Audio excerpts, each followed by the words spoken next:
Kabul. Visas are being entertained, are being given to applicants who are applying for visas,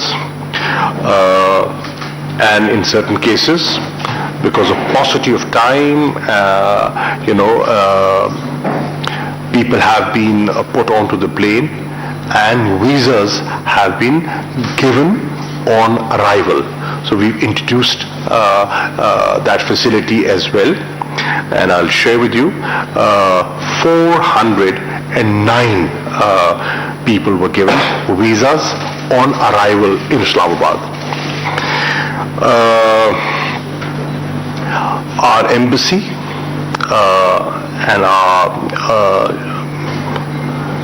ambassador is constantly in touch with the local authorities in Kabul, ensuring safety and safe transportation of those people who are coming into our embassy in safety and then have to be transported to the airport. By and large, my information is that the situation in Kabul is calm, but there's pressure around the airport. There are thousands of people stranded at the airport, trying, desirous of leaving. The number keeps fluctuating, but that's a large number. And that is, the focus of attention of media, international media as well. And the rest of the city, which is, functioning close to normal, is not being focused. We've set up a cell, evacuation operation cell at the Ministry of Interior. This was done 15th night, and the cell has been in operation since 16th of August. This is manned 24/7. All stakeholders are present under one roof, and when I say all stakeholders, in that cell you have representatives of the Ministry of Interior, Ministry of Foreign Affairs, Civil Aviation Authority, FIA, ISI, and Islamabad Police. The idea to put them together is a quick response and to accelerate inter-ministerial coordination. We are trying to facilitate the movement of evacuees, whether they're coming by land or by air. We've also established a facilitation center at the Islamabad International Airport. This facilitation center has representation of all stakeholders. It is manned around the clock, and they're managing and monitoring arrivals and departures. They are there to facilitate boarding, lodging at the airport. We have set up a crisis management unit at the Foreign Office, and that again is working around the clock, so that if missions require information, assistance, they can liaise with them. So far, since the 16th of August, 5 PIA flights have operated between Islamabad and Kabul, and on these flights we have brought back 542 foreign nationals and 91 Pakistanis. We've also been giving permission for overflight, via liberally giving permission for overflight, and our airspace is being allowed. Its usage is being allowed, and so far 56 such permissions have been given. A landing permission is also being given. We could not give a blanket permission, but we have shared this with everyone that we will facilitate all requests to make it easier for them. And so far, 17 foreign airlines have benefited, and they have undertaken 133 sorties to carry people out of Kabul. 28 nationals of 28 countries have benefited from the facility that Pakistan is providing. World Bank officials have benefited, and we have successfully evacuated 293 World Bank officials based in Afghanistan. In total, so far, we have, Pakistan has facilitated the evacuation of 3,234 foreign nationals and international organization HEPs. Out of these 3,234, 323 are Pakistanis and the rest are foreigners. I want to, through this presser, assure the international community that Pakistan, as a responsible country and as a partner in peace, will continue to be supportive. Our objectives are aligned. We are working for a similar purpose, that is safety, security of everyone, their nationals as well as Afghans. Our desire is to have peace and stability in Afghanistan. We are working for an inclusive interim arrangement over there, so that it has not just broad-based representation, it has wider acceptability. And this role is being recognized. I am happy to share with you, every foreign minister that has engaged with me has, whatever I shared with them, my assessment of the situation in Afghanistan, what we are doing, what we intend to do, their views are in sync with us. Our thinking and the international thinking is aligned, and they feel that Pakistan is playing a very vital and a very critical role in these challenging times. I would like to acknowledge and appreciate the work of our staff in Kabul, and our ambassador and his team.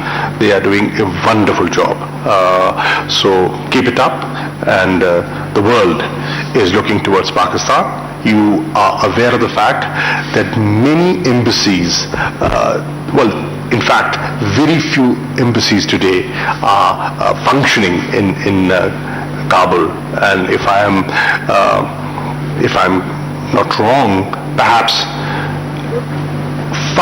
only five are functioning in Kabul, and Pakistan is one of those five. So Pakistan is playing its role. Thank you. Yes, Mr. Foreign Minister.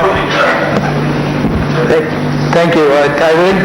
The Honorable Foreign Minister has kindly agreed to take questions. May I request those desirous of posing a question to please indicate by raising your hands, and please also introduce. Mateen Adesab, may I start with you? Thank you, Mr. Foreign Minister. You have spoken in detail about your interaction with your counterparts of Europe and elsewhere. What specific cooperation they are seeking from Pakistan? Number one. And probably tomorrow you will be undertaking our regional visit. So what is the purpose of this regional visit since the change has already taken place? What consultations you are going to have with these regional leaders, and spoke about inclusive government. Sure. Why inclusive government is getting late? Thank you. What are they wanting from Pakistan? They are wanting Pakistan's help in evacuation, which we are we are helping, and they're acknowledging that. They want Pakistan to promote an inclusive arrangement set up over there, which Pakistan believes in.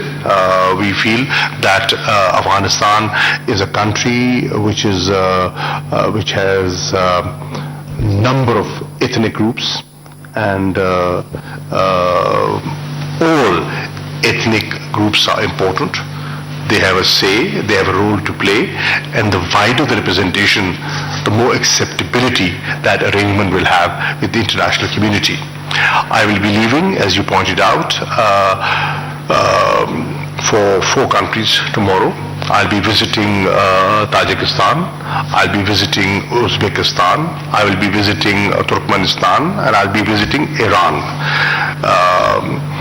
The 5th country is China. I've had a detailed telephonic conversation with the Foreign Minister of China, State Councillor Wang Yi, on the situation in Afghanistan and what role we as immediate neighbors can play.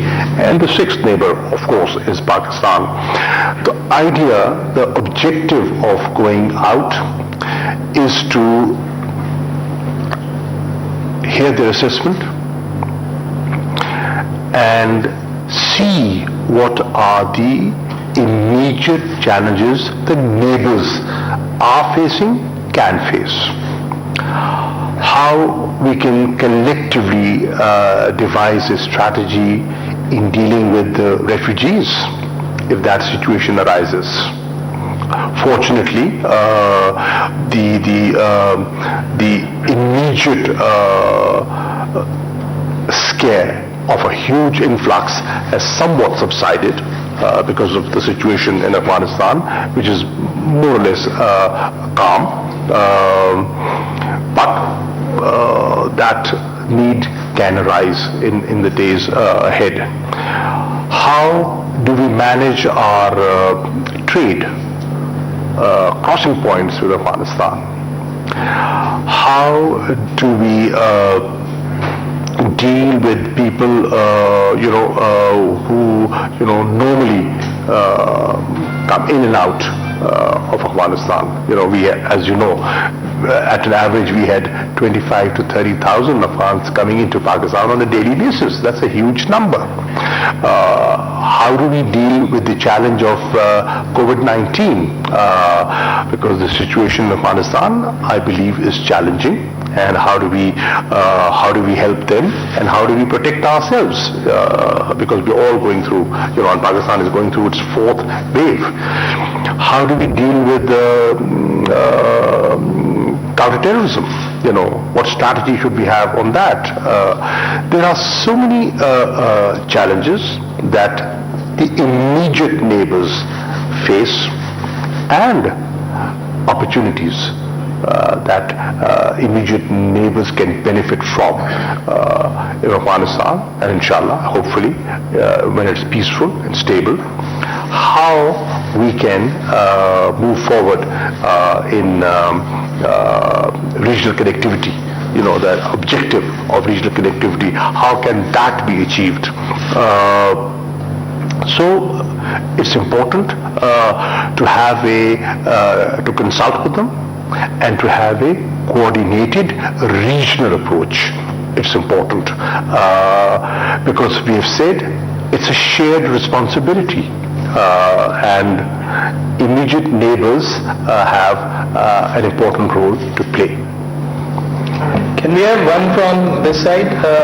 On 3rd row, Mr. Heather, Zulkarnain Heather, followed by the lady in the 2nd row on the right side. Please.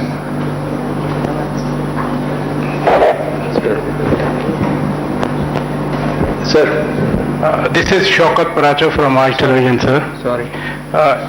Excellency, the Foreign Minister of Pakistan, yesterday some Western media released a report that Taliban formed a commission on TTP and thereby they have hinted if Pakistan announces a general pardon, these TTP members can go back with their families to Pakistan.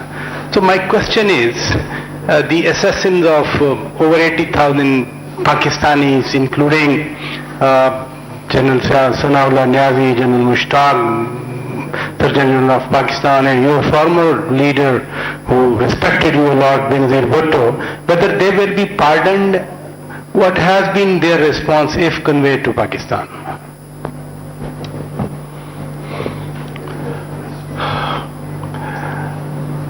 What the Afghans and the Taliban have said is that they will not allow their soil to be used against anyone, any country. You are aware of the fact that TTP was using Afghan soil against Pakistan. Our concerns are genuine and our expectations are also natural. They should give up what they have been doing, and we expect that the leadership that will evolve, वज़ीर ख़ारजा शाह महमूद कुरैशी इस्लामाबाद में press conference कर रहे थे, जिसका कुछ हिस्सा आपने मुलाहिज़ा किया। तालिबान के ज़ेरे कंट्रोल अफगानिस्तान के सूबे नंगरहार के शहर जलालाबाद में इस वक्त क्या सूरत हाल है, ये जानेंगे डॉन न्यूज़ के नुमाइंदे एंकर आदिल शाह से। आदिल शाह बताइएगा, इस वक्त कैसे मनाजिर आप देख रहे हैं वहाँ पर? हाजिर, इस वक्त हम नंगरहार का जो